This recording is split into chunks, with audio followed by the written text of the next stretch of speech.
इन्टिग्रेसनको एउटा important question लिएर आएको छु।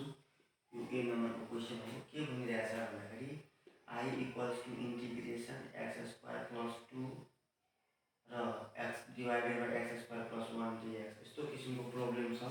अब हामीले यसलाई सल्भ कसरी गर्ने? यसलाई सल्भभन्दा पहिला सल्भ गर्नको लागि हामीले यसलाई इक्वल्स टु लेखौँ। इन्टिग्रेसन, यो integration x square plus 2 divided by x square plus 1 dx. अब यो प्रब्लमलाई सल्भ गर्नका लागि सबभन्दा पहिले एरिया लगाउनु पर्यो है। कसरी एरिया लगाउने भन्दाखेरि एक्स स्क्वायर, अब यो 2 लाई के गर्नु पर्यो भन्दाखेरि 1 प्लस 1 लेख्नु पर्यो। 1 plus 1 divided by x square plus 1 as it is राख्नुहोस्, एक्स प्लस 1 डिएक्स। अब यसलाई के गर्नुहोस् भन्दाखेरि सेपरेट गर्नुहोस्। Integration x square plus 1 by x square plus 1। अब यो 1 बाँकी रह्यो नि, यो 1 बाँकी, यो 1 लाई पनि सेपरेट गरिदिनुहोस्। 1 डिवाइड बाई डिनोमिनेटर सेम हुन्छ भनेपछि एक्स स्क्वायर प्लस 1 ब्र्याकेट लगाइदिनुहोस् दुईटैमा, यो के भयो dx.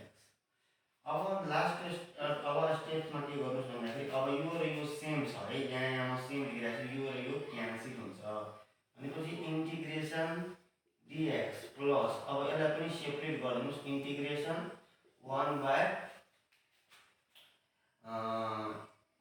By x square plus 1 dx, dx लेखिदिनु है, डिएक्स भयो।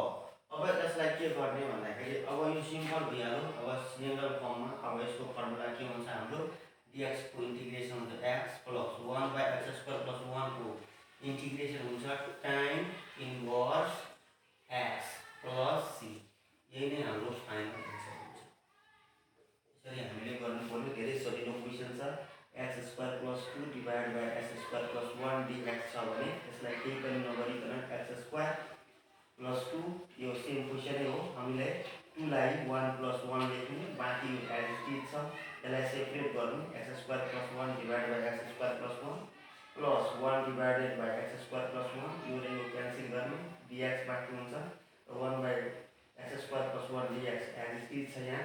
र इन्टिग्रेसन अफ डिएक्स को फर्मुला हामीलाई थाहा छ, यो भनेको एक्स हो plus 1 by x square plus 1 को